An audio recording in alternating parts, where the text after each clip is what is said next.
নারায়ণগঞ্জের রূপগঞ্জের সাবেক আইজিপি বেনজির আহমেদের আলিশান ডুপ্লেক্স বাড়িটিতে এখন ভুতুড়ে পরিবেশ। আদালতের নির্দেশে তা জব্দ করা হয়েছে।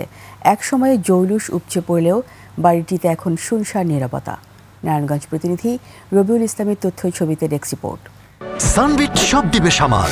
সানবিট ম্যাজিক প্রেস ডিশওয়াশিং এর মাথা ঘোরানো সলিউশন। রূপগঞ্জের পূর্বাচলের আনন্দ হাউজিং সোসাইটিতে বিশাল এই বাড়ি সাবেক আইজিপি বেনজির আহমেদের। একসময় তার প্রভাবে গোটা এলাকা কাঁপত। 2022 সালে নির্মিত সাভানা ইকো রিসোর্ট নামে পরিচিত বাড়িটি ছিল বেনজিরের নিয়মিত আনাগোনা আর প্রশাসনের উচ্চপদস্থদের উপস্থিতিতে মুখরিত।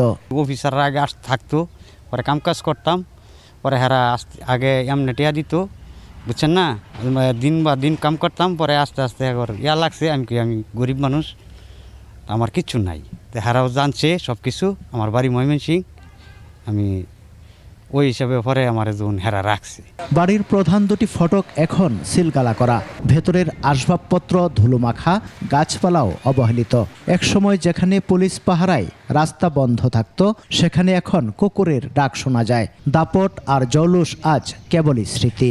যে কাঁচামালগুলো আসছে এগুলো শুনছি সব অন্য রাষ্ট্রের, বাইরের রাষ্ট্র থেকে আসছে আর কি। বাড়ির বাইরে থেকে আপনি অনেক যে আপনি যেমন হাট ছিল, মানে অনেক প্রাণী ছিল অনেক ছোট ছোট ছোটটা, কিন্তু অনেক দামি।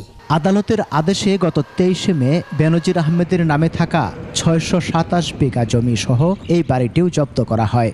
বাড়িটি বর্তমানে আমাদের জেলা প্রশাসনের রিসিভার হিসাবে আছে। আমরা জেলা প্রশাসনের পক্ষ থেকে গ্রাম পুলিশ 8 ঘন্টা করে প্রতিদিন 3 জন করে গ্রাম পুলিশ, যারা 8 ঘন্টা করে ডিউটি দিচ্ছে। বেনজিরের ব্যাংক হিসাব, কোম্পানির শেয়ার সবই এখন রাষ্ট্রের নিয়ন্ত্রণে। সমর ইসলাম, ডেস্ক রিপোর্ট, 21 টেলিভিশন।